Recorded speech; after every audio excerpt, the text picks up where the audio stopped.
Tonton video ini sampai selesai agar Anda tidak gagal paham.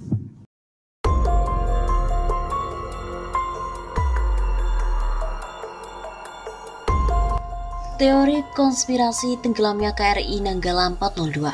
Mari kita luruskan. Apakah kapal kombatan yang berusia di atas 40 tahun itu berbahaya? Tidak juga, karena Amerika pun masih pakai amphibious command ship, Blue Ridge Class, Nuclear Aircraft Carrier, Nimitz Class, dan juga Guided Missile Nuclear Submarine Ohio Class yang dibuat di dekade 70-an dan 80-an awal. Jadi bukan usianya yang jadi masalah, tidak. Karena selama kapal itu dirawat sesuai dengan standar pabrikan, kemudian dioperasikan sesuai dengan spesifikasinya, maka insya Allah aman. Apalagi kemudian kapal tersebut mengalami refit atau pembaharuan. Jadi tidak usahlah membahasnya secara liar, apalagi dengan mencampurkan segala konspirasi teori. Jangan. Iya, sebab beredar sebuah teori konspirasi tentang karamnya kapal selam KRI Nanggala 402 tersebut. Yang pertama yang bikin tertawa ngakak adalah teorinya kaum Kobet, penyembah si Timbul Kardus, yang mengatakan itu sengaja disabotase untuk menjatuhkan si sesembahannya. Memangnya siapa sih Timbul Kardus itu sampai perlu banget menjatuhkannya dengan cara mensabotase? Kemudian teori konspirasi yang kedua mengatakan bahwa ada kapal selam misterius yang menembakkan torpedo. Ini juga agak sotoy. FYI, yang namanya menembakkan kapal selam yang sedang menyelam dengan torpedo itu susah, sangat. Tidak seperti di film-film Hollywood macam The Hunt for Red October atau Hunter Killer. Ya enggak, itu urusannya repot. Karena menembak kapal selam yang lagi menyelam itu butuh sistem pendeteksian yang mumpuni. Sehingga lebih mungkin menenggelamkannya pakai depth charge atau bom laut yang dilontarkan dari kapal di permukaan laut. Lagian menembak kapal militer itu adalah act of war dan bisa menimbulkan krisis internasional kalau sampai terbukti. Pelakunya pun bisa dihukum oleh masyarakat dunia. Lalu apa dong? Seperti kita ketahui, KRI Nanggala itu adalah buatan Howald Schwitz Deutsche Werft ThyssenKrupp, Jerman, tipe 209. Ada 61 buah kapal selam tipe 209 ini yang pernah dibuat antara tahun 71 sampai dengan 2008, di mana sebelumnya belum pernah ada yang karam, total loss, dan baru 2 aja dari 61 unit itu yang di-decommissioned. Kapal selam tipe 209 ini jenis diesel elektrik alias ditenagai oleh mesin diesel yang berbahan bakar solar sebagai mesin utamanya. Mesin diesel yang dipakai berlayar kalau kapal selam itu berlayar di permukaan laut dan sekaligus juga untuk merecharge baterai atau akinya. Kapal selam diesel elektrik ini punya kemampuan jelajah 11.000 atau 20.000 km pada kecepatan jelajah 10 knots atau 20 km per jam. Apabila berlayar di permukaan laut dan itu ada sekitar 15.000 km pada kecepatan 10 knots. Apabila menjelajah dan menyelam dengan kedalaman periskop, masih bisa menggunakan mesin diesel dengan memakai corong udara atau snorkel. Sedangkan apabila menyelam, maka ia harus menggunakan tenaga baterai atau aki, yang mana itu hanya mampu sejauh 700 km. Dengan kecepatan jelajah hanya 4 knots atau 7 km per jam.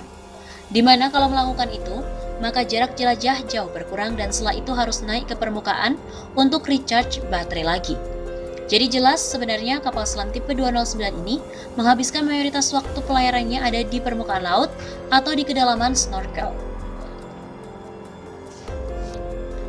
Makanya, kalau kita perhatikan untuk moncong kapal selam diesel elektrik ini sangat berbeda dengan kapal selam bertenaga nuklir, di mana kapal selam diesel elektrik moncongnya masih dibuat untuk membelah air di permukaan, sedangkan moncong kapal selam nuklir sudah seperti proyektil atau rudal. Sebab kapal selam nuklir memang diciptakan untuk berlayar di bawah laut terus-menerus dan kecepatan jelajah bawah laut mencapai 37 km per jam dengan kecepatan maksimal 44 km per jam dan jarak jelajah limitless. Pada kapal selam diesel elektrik, tenaga listrik yang dipakai kalau lagi menyelam itu disuplai oleh baterai atau aki, yang mana ia harus diubah dulu dari arus DC ke arus AC oleh DC atau AC converter. Nah, di sinilah kemungkinan terjadi permasalahan sebagaimana diutarakan oleh Laksamana Purnawirawan Francis Wawong, yang mana merupakan mantan kepala kamar mesin KRI Nanggala 402. Francis Wawong mengatakan kemungkinan terjadi blackout alias kehilangan daya listrik akibat rusaknya DC to AC converter. Kemungkinan karena blackout tersebut maka kapal selam tidak mampu lagi untuk naik ke permukaan dan akhirnya karam sampai kedalaman yang melebihi batas ambang spesifikasinya atau crash depth. Apa itu crash depth? Crash depth adalah ambang batas kedalaman maksimal yang mampu ditahan oleh lambung kapal. Kalau melihat data di Janes, maka crash depth dari kapal selam 209 itu adalah 500 meter, sedangkan battle depth-nya adalah 200 meter saja. Kalau pernah belajar ilmu fisika, pasti tahu tekanan air di permukaan laut itu adalah 0 bar. Tiap turun 100 meter, maka tekanannya naik kira-kira 10 bar. Jadi tekanan air di kedalaman battle depth kapal selam tipe itu adalah antara 20 bar sampai dengan 25 bar. Sedangkan tekanan air pada crash depth 500 meter adalah 50 bar. Lalu berapa itu 1 bar? 1 bar adalah 100.000 Pascal. Gampangnya ada tekanan 100.000 kg per meter persegi detik. Atau 50.000, maka itu adalah 5 juta kilogram per meter persegi detiknya.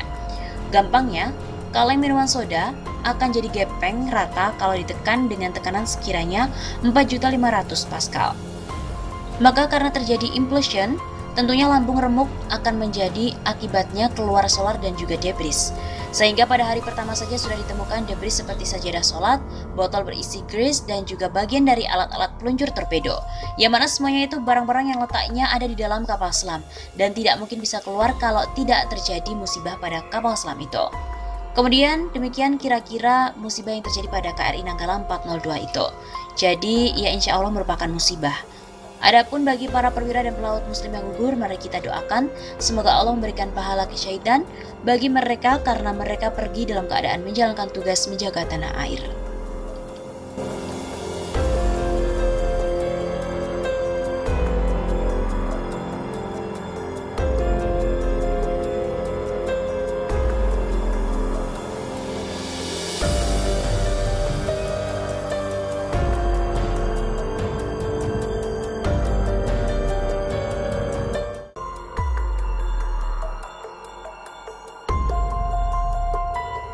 Akhirnya, KRI Nanggala 402 akan diangkat dari kedalaman 838 meter. Kepala Staf Angkatan Laut KSAL Laksamana Yudo Margono mengatakan pihaknya akan segera mengevakuasi KRI Nanggala 402 yang tenggelam di perairan Bali. KRI Nanggala 402 terdeteksi tenggelam di kedalaman 838 meter. Kita akan berusaha mengangkat kapal ini walaupun dengan kedalaman 838 dan tentunya di dalam organisasi ISMERLO atau International Submarine Escape and Rescue Liaison Office. Ujar Laksamana Yudo Margono dalam konferensi pers pada hari Minggu 25 April. ISMERLO merupakan organisasi koordinasi internasional untuk penyelamatan kapal selam. Meski sudah ada tawaran ISMERLO untuk terlibat evakuasi, namun TNI Angkatan Laut akan berkoordinasi terlebih dahulu dengan pemerintah pusat. Namun karena ini perlu keputusan pemerintah, tentunya saya akan mengajukan ke Panglima TNI yang nanti secara berjenjang ke atas dan tentunya kalaupun sudah ada keputusan nanti kita akan angkat. Kami berkomitmen dan meminta Hiu Kencana, meminta kapal ini bisa diangkat dan tentunya ini langkah yang akan kita ajukan ke atas. Meski begitu, Yudo juga belum bisa memastikan kapan akan dilakukan evakuasi KRI Nanggala 402. Hal itu dikarenakan bangkai KRI Nanggala 402 terpendam cukup dalam. Berapa lamanya nanti akan kita diskusikan dulu, karena ini sangat langka tentang evakuasi dari laut dalam yang sampai 838 meter. Nggak bisa kita tentukan sekarang, nanti kita diskusikan, yang penting bahwa kita ada niatan untuk mengangkat kapal itu. Caranya dengan bagaimana nanti akan kita diskusikan. Diketahui KRI Nanggala 402 dipastikan telah tenggelam di dasar perairan Bali. Kapal selam itu pun disebut terbelah menjadi 3. Seluruh awak kapal selam itu dipastikan gugur. Yudo meyakini tenggelamnya KRI Nanggala 402 bukan karena faktor human error. Ia juga menduga kapal selam tersebut tenggelam karena faktor alam. Sebenarnya sudah kita evaluasi dari awal tentang kejadian ini, tapi tentunya saya berkeyakinan itu bukan human error, tapi lebih pada mungkin faktor alam.